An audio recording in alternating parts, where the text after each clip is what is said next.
Okay, it's recording now. Good afternoon, everyone. And this is the middle school assessment coordinators meeting for February. Got several things to go over, and I appreciate your time. So I want to just go ahead and let's see if I can get into the slideshow right away. You should have this posted it is posted on the resources page. Also in your invite, I put the agenda for today, as well as there's a link to the slide deck. So if you do want that, that's also available. All right, today, what we're going to talk about, the vast majority of the time will be spent on the forward exam, followed by the dynamic learning map, just an update to make sure that's on your radar. You won't be doing anything, but you need to make sure that you understand that that's also going on. And then there are some questions and the ever-evolving ANET and iReady. So we will update you with that information. Okay, so especially this time of year, we have people who have never been through the forward exam before. So questions about scheduling. What do I do when this happens? Please, don't hesitate to ask us, but also reach out to your fellow middle school coordinators, because there are a number of people who have actually been through this before, have schedules that work for their building, and I hope that everybody is willing to share with each other, because that is going to be a really important piece. I will take you to the DPI sample schedules, but scheduling is always one of the big things, and we'll be spending some time talking about that. So again, keep that in mind. If you have questions, please, please, please ask them. Before we get going, I do want to say I appreciate you and your team for all the work that went into doing the access test. We jumped out of the starting blocks in December, and 60% of all EL students in the district were assessed prior to the winter break. Then coming in afterwards, everyone did an amazing job. I know, again, things were difficult in January, but everyone did a great job. So I just want to say I appreciate you. I appreciate the coordination that it took and all the time and effort that it took for you and your team to make that happen. So I just want to say that publicly. And of course, it doesn't stop there. So I apologize that we have to jump right into forward exam, but that's where we are living right now. Again, we're going to just kind of, some of this is going to be a review, but some of it will not be. So again, fundamentals, it is a computer-based test. It is not adaptive, and students must use Chromebooks. If there is a compelling reason, it usually, for not using a Chromebook, it usually comes down to vision impaired students, and they're on a desktop. That is few and far between. If you have someone that is the setup they need, please connect with us. And that makes it a very interesting time, but please understand that Chromebooks are the way that this gets done. If you have not been to the Drc Insight Proctor portal, you should certainly do that. I can send a link out, and we can put that in the notes as well, where that is. Keeping in mind that, again, for grades 6 and 7, this is a ELA and math only assessment. 8th grade adds science and social studies. So we'll be talking about those particular sessions in just a moment or two. Okay, again, forward exam is an in-person only assessment. So this year, and I'll say this again, we are not doing the same thing that we did last year, where we put out a form that allowed people to opt out. Since we've been in person learning since the beginning of the school year, the expectation is that the students will be there for the assessment. So we'll talk about how virtual students need to be invited in just a few minutes. The state window opens on Monday, the 21st of March. Which happens to be just the week right before Madison's spring break. So keep that in mind. One of the key factors for success on the access test this year was what I call front loading. So if you can get a jump on doing some of the assessments during that particular week, Tuesday you start doing the 6th grade ELA or something like that. Even just getting a jump on it before we come back after break is going to be helpful. Once again, students will each need a ticket for the different domains that they test in. ClassLink is not workable, nor is any other single sign-on. The test vendor has said they are not interested in doing that, at least at this point, and so we are left with the ticket system. We'll talk about the colored tickets in a little bit, but they will be sent to you in early to mid-March. So definitely prior to the window, you will have those, but we're working on ensuring that we don't have to do too many reprint tickets. Okay. Here's one of the things that goes into building those tickets. There was a document that was shared with you. Sarah Wallner shared this with each school coordinator, and it was dealing with designated supports. This is for English learners were listed for your school. This designated support is a different kind of category of accommodation or support than what we typically have, we found in the past or on other tests. So there are tools for all students on the forward. Highlighters, line readers, so you can read across in a straight line. Magnification.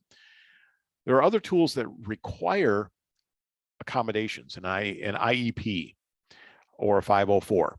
And those accommodations in 504, that list will be shared with you by tomorrow. We'll talk about that in a moment.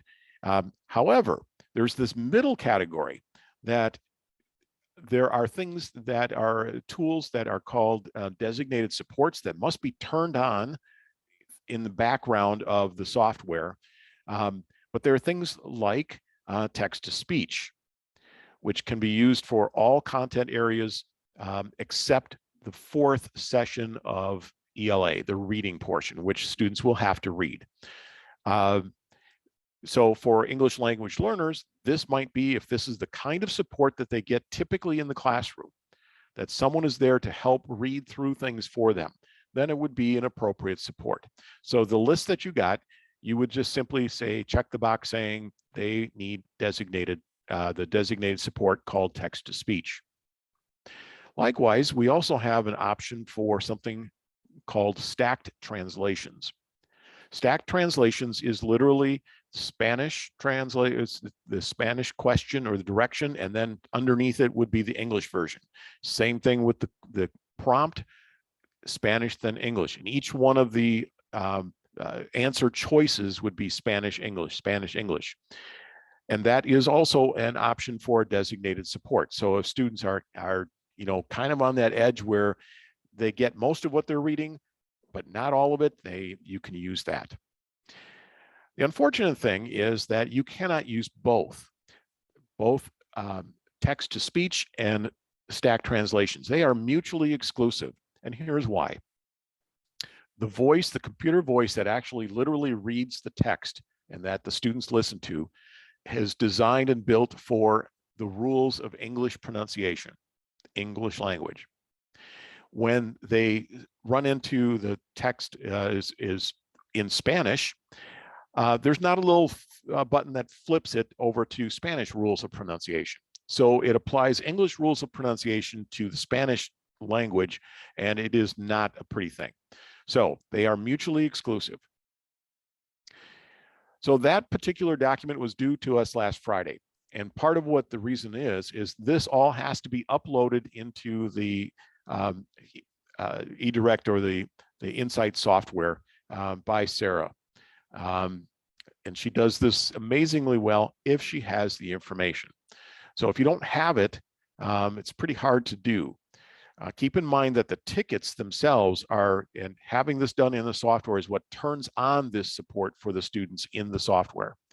If it's not there, they won't have it. Come test day, if we didn't know about it, you're suddenly going to say, well, and you've got text-to-speech, and they won't. So please make sure that even if you have not gotten that to us yet, please get that information to us as soon as possible. Today would be great. Obviously, they were due last week, but tomorrow you should be getting a list of accommodations. So students in your building that have IEPs and 504s, this is not for you to go through item by item and double check against their IEP. This is mostly just a heads up for things like if there's an open IEP. In other words, for some reason it is not finished, it's going through the process of review, and we do not have anything listed as an accommodation for the forward exam for them. Or if things have recently changed and it just hasn't made it into OASIS. So those particular cases would be things that we would be looking for. So you need to just highlight those. Those changes, if there are changes, need to be made by next Friday. Again, here is why. We are fast approaching the time, I believe it is starting on Monday, this coming Monday. We're fast approaching the time in which DRC, the vendor, absolutely shuts down, locks up tightly the software. We cannot make any changes. So by gathering these things and getting them back to us by March 4th, on March 7th, the first thing that happens is Sarah will go through and double check to make sure everything is set for your building. And then after all these changes and new information is added to the software, only then will we print the tickets. It doesn't mean that that's the end of the story. What happens is if, for instance, there is an open IEP and we don't have that by the time we print tickets, that's okay. That information then needs to be shared with us via email. We go back in and upload it, and then we say to you, you can now go ahead and print the tickets. So you will now be printing the tickets for any changes that happen after the first batch of tickets comes out.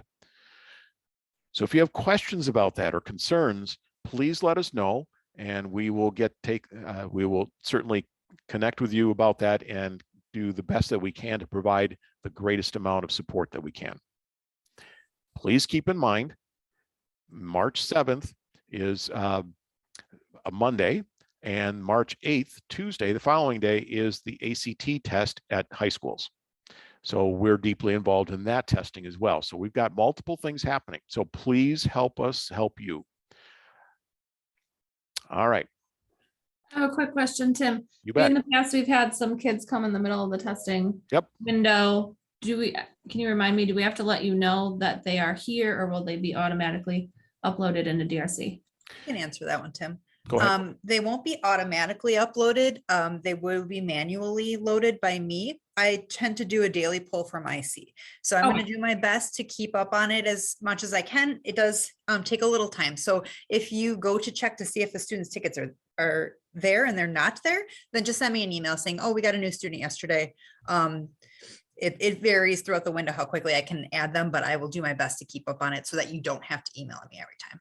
Okay, sounds good. Thank you. Which is also a good point in that if you get a student who arrives, you are expected to get them to do the forward assessment. Okay.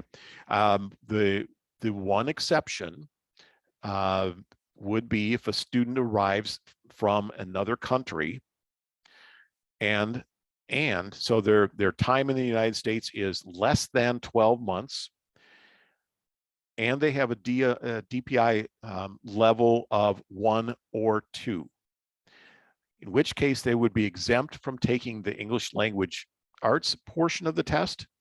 However, they would be expected to take the mathematics portion of the test.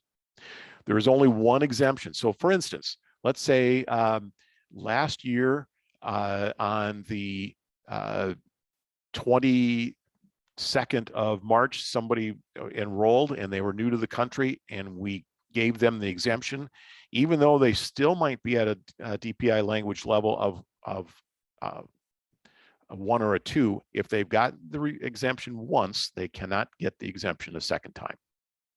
So, all right, let's move on. So we have here is the listed times for the test, and I'm going to actually go to the document and connect us with that. Maybe I'm going to do that. Yeah, I thought I had it right here. Sorry. Let's see. Now you can see all my tabs and what I've got going on here. Let's just go into our web page, and you will see that here near the top. So I'm going to just download that real quickly. So the test times are represented here. This gives you the overall times. The first part of the chart gives you the overall time. So you can see 6th, 7th, and 8th grade. The times are listed here for each test. The test itself is untimed, and these times are approximate. So if we focus in on English language arts, then we see that we end up with the first session, which is the text-dependent analysis writing prompt. It takes anywhere from 40 to 60 minutes. And this is what DPI suggests they would like to see as being the first session that students do in this progression. It's not a mandatory thing, but what the idea is that the students are able to have these this fresh start on the assessment with this particular thing so that they can really focus on it. They're not going through and what some people would call test fatigue. You can see session 2 is 20 minutes, session 3 is 20 minutes approximately, and session 4 is approximately 50 minutes. These can all be done in any order.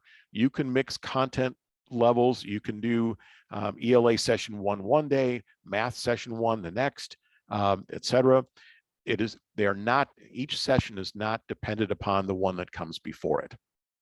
So for our 8th graders, then what we've got is, we'll scroll down here. You can see there are 2 sessions of mathematics, but for 8th graders, we have science, which is 3 sessions, each approximately 35 minutes, and social studies, which is approximately 35 minutes, is 2 sessions.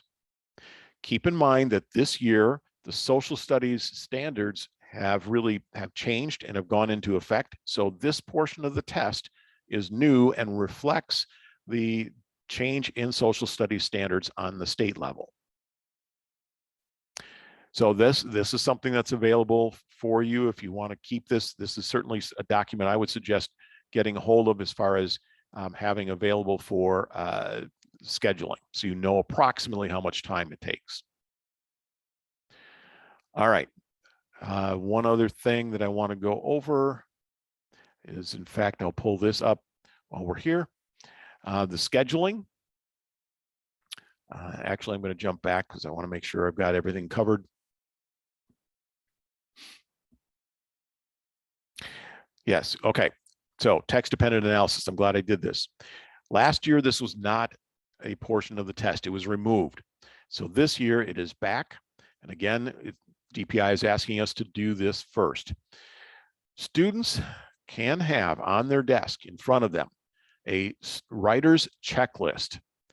And I do want to go through 2 different pieces of information that is on the site, on our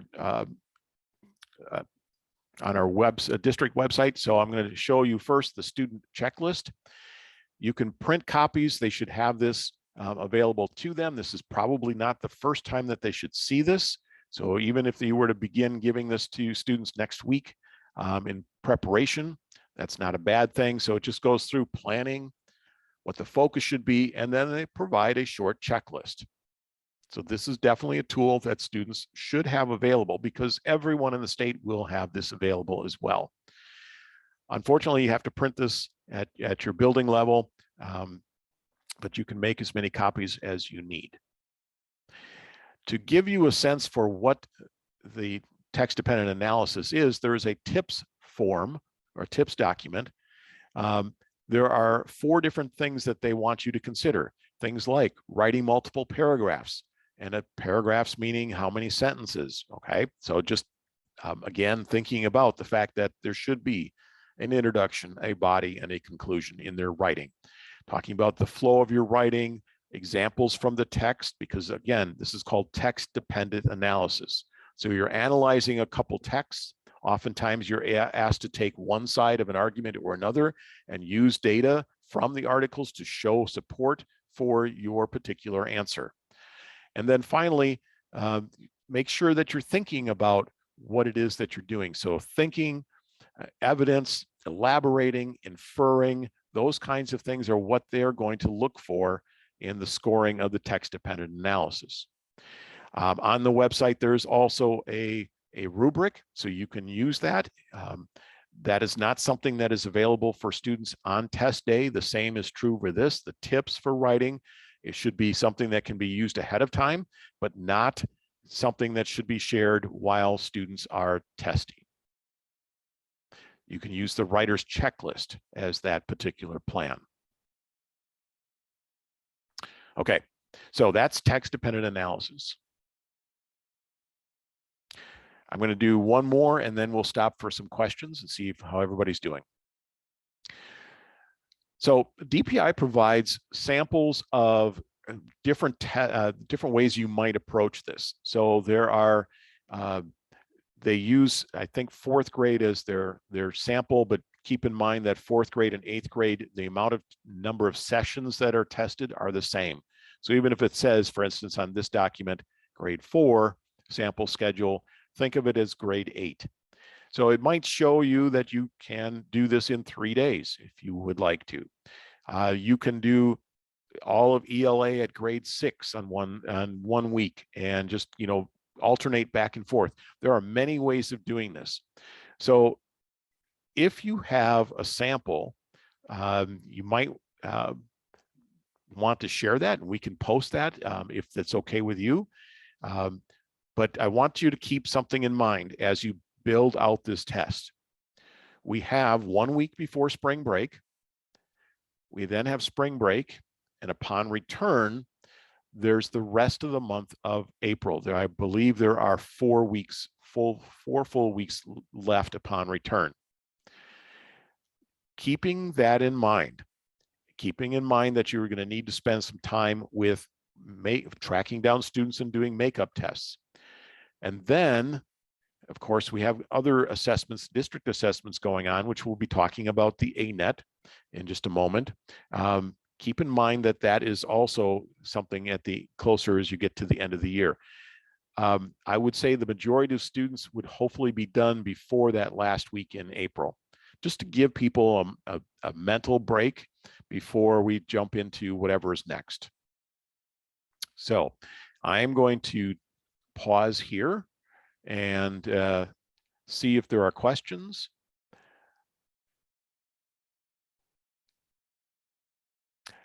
Nicole, the question is, do schools share their forward testing schedule with the central office? They have not in the past, simply because it's something that I haven't had to keep track of. If it would help, then we can share it with everybody. We can post it on a Google Doc. That might be something that would help everybody, especially those who are new or have not been through this more than once. If you went through it last year, again, that was such a weird situation. I wouldn't even count it as being, you know, it's like, oh, I experienced that, but it's not kind of the traditional pre-pandemic setup like what we're facing right now. So a question or comment? Yeah, I would think I just put this out there that I think one of the reasons why I asked the question is because it would impact, right? So the level and the amount of testing that you're doing will impact what you can complete in the scope and sequence for all of CNI. So for them to be writing curriculum, albeit schools will just adjust as they need to, I was thinking about CNI adjusting on their end versus the school's end. So just trying to figure that out. Yeah. No, I appreciate that. Thank you. And that would be something we absolutely should share with our CNI friends, because we're in this together supporting schools. So I want to make sure that that does happen. So great. Anything else before we head back?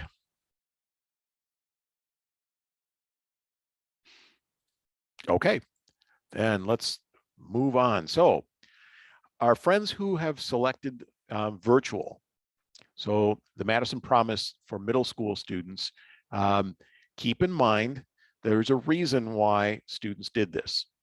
However, at the same time, there is no virtual testing. So who is responsible for doing the testing? And the answer is the school that the student, the home school for the student. In other words, if a student is enrolled at Sherman, but then has taken the Madison Promise choice, Sherman would be responsible and for testing. The reason is DPI does not recognize the Madison Promise Middle School or Madison Virtual Elementary or anything like that as a school. They see that the students have an enrollment in a physical school in Madison, and it would be your school. So since that is the case, and there is no virtual testing, just like last year, we are going to ensure that we want everyone to be safe. Now, we've been in session, as I said, face-to-face all year, so there should be a little less hesitation to come in. And as we know that cases of COVID are declining fairly rapidly, and we'll see where things go after spring break as far as the mask mandate. But keep in mind that having a specific place that students who are in the virtual setting can physically come in and test separate from their in-person peers would be ideal. I think families would be a little bit more, a little less reluctant to send their child in if they knew it was going to be in a small group setting, not mixed in with the face-to-face students. Even if, as we're kind of winding down this time, we don't know what's going to happen after spring break. That's one of the reasons why the district has said we're going to continue the mask mandate, because we've seen after holiday periods a spike, a rapid increase in the number of cases. So we want to avoid that. So keep that in mind. So it would be the school's responsibility to invite the families, just as we did for the access test. So invite the families to come in and set up and have that assessment session. It may be that the student does come in for a day and knocks out the entire test, especially if they're a 6th or 7th grader. That's more possible than 8th grade. It's either way, they're long days. Now, last year, as I said, we had a form that we sent that was embedded in a letter, and that it allowed for families to choose to opt out for safety reasons, decline to test for safety reasons. We are not doing that, again, simply because we've been in face-to-face instruction all year, and we want to make sure that we are able to use this information from the broadest number of students as possible as we look forward to continuous improvement in every school as well as in the district. Okay. Other things that you need to plan for. So you alone are not going to be proctoring the test, thank goodness. So it means that you will need to go through some professional development for those people on your staff, that are going to do the assessment, proctoring the test. There is we're updating the video to make sure that it's the latest one from DPI, but there are also PDF documents that kind of lay out the PowerPoint deck, so to speak, for each one of those. So you can get full page slides, 3 per page, 6 per page, etc. That is going to be posted on the Forward Exam website, and we'll embed that link in our notes when we're finished here today. Approximately 30 minutes. So it's video based. You don't have to be, going through things on your own. It's video based. It's from DPI, so it hits the points that they want to ensure everybody understands. Once that takes place, and again, this is a repeat. I've shared this with you before, but each test proctor, each person who's administering the test, needs to sign a confidentiality agreement. This is good for 1 year.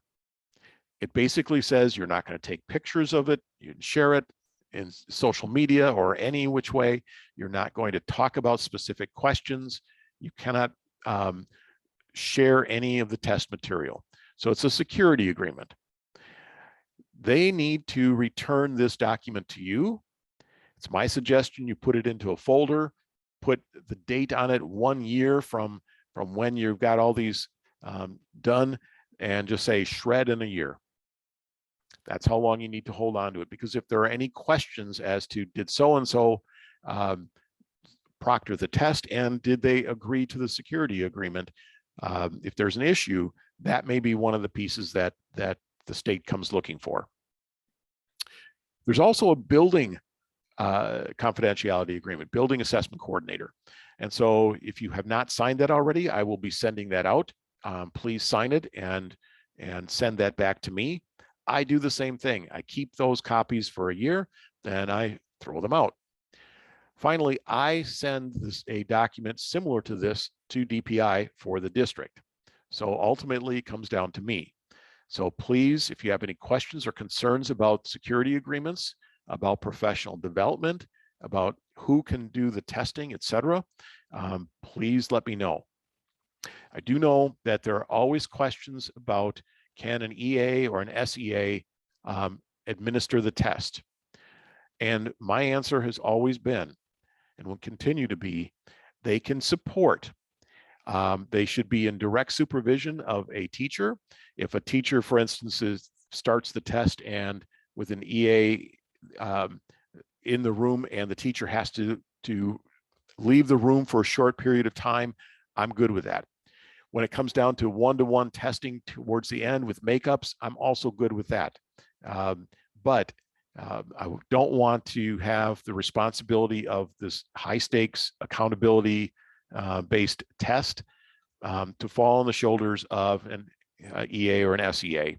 So it needs to be a licensed educator who is leading this process of proctoring the test. Okay, we have talked briefly about this and we'll continue just to kind of go through this. So there are 3 levels of supports and accommodations. The universal for everyone, the designated supports, which you're getting to us if you haven't gotten to us already, and then accommodations, which have been pulled from OASIS. There are 2, what I call flavors, the embedded, which are within the software itself. So for instance, text-to-speech has to be turned on electronically behind the scenes, versus non-embedded, which might be small group, noise canceling headphones, etc. So those are all things that are within the supports and accommodations. This makes it different from other tests. So it's different than what's available in iReady, it's different than ANET, it's different than FastBridge, etc. So this piece right here, the 3rd bullet, requires more time to prepare. So please get as much information as possible to us as quickly as possible. All right, next, students logging in through their Chromebooks. They are to restart their Chromebook. And the reason why I say that is oftentimes, not oftentimes, but occasionally we run into cases where a student hasn't literally turned their computer off or restarted their computer since September. On a Chromebook, the way it works is that every time you restart the machine, it checks to see whether there is an update to the operating system software or any other software. So by restarting, it updates the software. Now, you would think that there are not many versions of the Chrome operating system between now and, let's say, last September. And the answer is, you would think wrong. Typically, they come out with at least a version at least once a month. So because the software works with a variety of versions, we want to make sure we're getting as close as possible to the most recent one. It literally might take restarting the Chromebook 3 or 4 times to get it to the most recent version that the software, the Drc Insight online assessment software, actually works with. So my suggestion is, number 1, have students restart their Chromebooks somewhere at the beginning of the testing period. Number two, do not log in as a student. So on the login page, the generic login page, you will find something in the bottom left-hand corner called apps. Select the apps, and then you will see a menu choice that looks something like this. By clicking on the DRC online assessments, it may take you directly to the login page, or it may take you directly to something where you have a choice. If you choose, take a look at the bottom here. If you have a choice, it will go, please select the Wisconsin Department of Public Instruction or the Wisconsin choice, not the WIDA choice. Okay, let me go into, I'm gonna, again, jump out of this and go into the software itself. So this is what the DRC Insight portal looks like. If you haven't been there, it looks surprisingly like the Access portal for those of you who are involved with access testing. So I'm going to log in, I hope. Let's see if I remember my password. I do not. Okay, just a reminder, that first part of the portal, as well as this first, as you log in, does have access to the online tools training, forward student examples. There's some videos to show, again, just remind students of this. Unless the students have never taken the forward exam, such as new to the country, new to the state, they probably don't need this. They probably have been through this enough times in order to do that. But please make sure that you know that there is a practice portal that with sample items, they can practice using the tools that is available for them. So having that information, that background ahead of time is often very helpful. So under the My Applications, you'll see choices of different things for you to be able to do. The thing that I want to focus on today is how do I know when a student is finished? How do I know when they're all done? How do I know if somebody has been absent? I mean, with Access, there were 4 different components. There are 4 different components with 8th grade forward as well, but each one, remember, has multiple components, multiple sessions. So it's really easy to lose track of the fact that someone was absent on one day where their grade actually did this session and still needs to make that up. So I want to show you something, and I'll just show you an example on the slides in a moment, where you can find an updated version of who has done the test and who has not. So if you go to post-test actions, student management, and again, I will share this with you in a document, you'll see not only managing students, but student status dashboard. And that dashboard, you'll be able to select a site. So if we look at Hamilton, it will come up with Hamilton Middle School. You select that. The most recent is the forward exam, spring 2020, select that, and it will tell you you haven't started the test yet.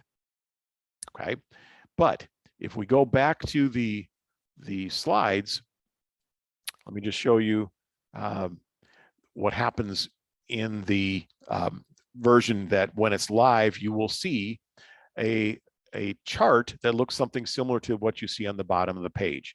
So it'll give you a kind of a status overall, a status by grade, a status by the domain. So you could be able to look at the assessments as well. So you'll see grade 6, ELA.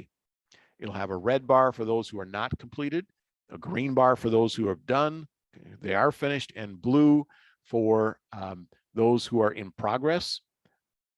And then there will be a not tested, which will be gray. So those students who opt out and are in the system as being opted out will have that. The most powerful thing is at the bottom of this page, there is a button for you to download a CSV or an Excel file and open that up. So you can then sort students by who has and who has not finished and who is in progress. One of the things that surprises people all the time is the fact that it's like, well, I have Tim checked off as being finished on mathematics, and yet it's coming up that he is still in progress. Here's where this is why you might want to check this, and I will share this list with you a couple of times during the assessment window. If students are done with the test and just close the top of their Chromebook, they will not lose any of the tests, no matter if they're done or not. However, to indicate they're actually finished with that session, they have to hit a submit button. So oftentimes what happens is students just close up, I'm done, and they get written down, yep, Tim's done. And then you get a list saying Tim is not done. What happens is they just haven't hit the submit button. So literally you can go in and check to see where they're at and click the submit button to ensure that their test is completed and counted as being complete. All right, our resources for the forward exam are on this website, and we are updating that as quickly as possible to when we get anything new. I will have this updated with the latest version of the DPI videos for professional development by tomorrow. So anytime after that you want to get started with that and you can schedule that, you are welcome to. Let me just take a breath and stop, because I feel like this is a ton of information coming at you. If you have questions, please let me know, and we'll see if we can solve them right now. Are there any questions? Do you know of a quick way to see the students that we have at Madison Promise? Sarah? I'm working on that right now. I'm having troubles with it as well. My intention and why you haven't seen your roster yet is because I'm trying to insert that information. So hopefully there will be a column that says whether they are Madison Promise students. That would be helpful. roster. Okay. Yeah. Great question. Thank you.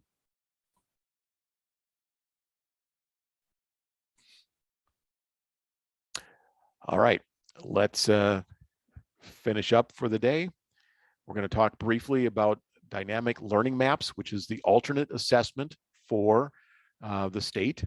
It replaces the forward exam, but it is only for those students who have IEPs, in which case they are not aligned with the Wisconsin state standards. They are aligned with the essential element standards. So this is a relatively few number of students throughout the district.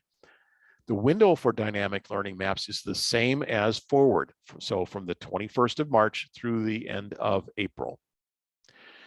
Staff in your building, if they have a student who is in this setting, who has a DLM indication in their IEP, they have been contacted by Peg Moran Hussein, and they know that they are supposed to be going through the professional development right now.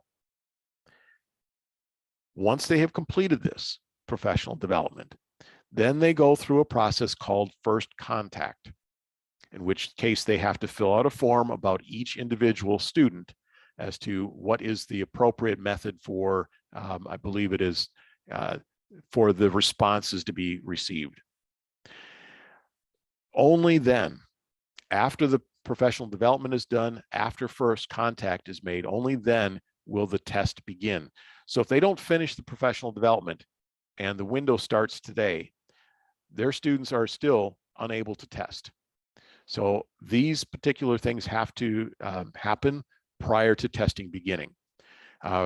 Peg works hard to keep track of this, but if there is a case in which staff members are not following through, we will we'll ask you to please help us out a little bit and just check in with them. We know, given the current situation, that there are a lot of things happening. We get it. So we want to be as supportive as possible and to make sure that that students and staff have everything they need to actually do the test. Okay, just wanted to let you know that. Also, I wanted to just give you a quick update about some of the windows that are coming up. This is in the principal's bulletin, the administrator bulletin that has gone out either today or will be out tomorrow, that ANET, which was scheduled to be completed in March, the window for ANET has been extended through May 13th. So again, while it overlaps, it does go beyond the forward window. However, keep in mind, you've been through this already. If you have a new student, if you have a student that changes, you can send an email to Sarah or myself, and we work with the ANET folks to ensure that everything is proper and in place. We will not be able to do that for the extended window. So once we hit the middle of April, our time literally shifts to working on advanced placement testing. And so we will probably send out an email sometime in the middle of April saying, sorry, but if you have questions about ANET, ANET support help at achievementnetwork.org is a great support. And so they can help you out there. The assessment is A3. So it's the A3 assessment. Also, it's been pointed out that the information for 8th grade A3 has not been posted, is not available. That will be done. We're working with ANET to ensure that that's happening, and there will be an email that goes out to ensure that everybody knows that that's ready. Finally, our companion assessment in mathematics, iReady, that window remains the same, March 7th through the 25th for that next round of iReady assessments. Okay. Just double checking. All right, thanks so much. Couple things, opt-outs again in writing, copies to us, scanned copies, emails are fine, texts are fine as long as you take a screenshot and then attach that to an email that comes to us. That the opt-outs are good for 1 year, but we're really encouraging, especially as we are seeing ourselves set up for another year of hopefully not deeply involved in pandemic. We're getting ready, in the fall. We need to have good information. So it does help and it does support schools to have all students taking these tests. If you have questions, office hours are available Monday and Wednesday from 2 to 3. If you can't do it then, please let us know and we'll make sure that we are there to help you. So if you have any questions, please let us know. Nicole Schaefer is an awesome resource as far as the middle school data specialist. She's also getting really busy with summer semester. So sending emails to us, to Sarah or myself, are great. If Nicole needs to be in the loop, we'll loop her in. But just want to know that you have support with us. So at this point, I'm going to stop sharing and see if there are any questions for the good of the cause. And actually, I'm going to stop recording now. So then we'll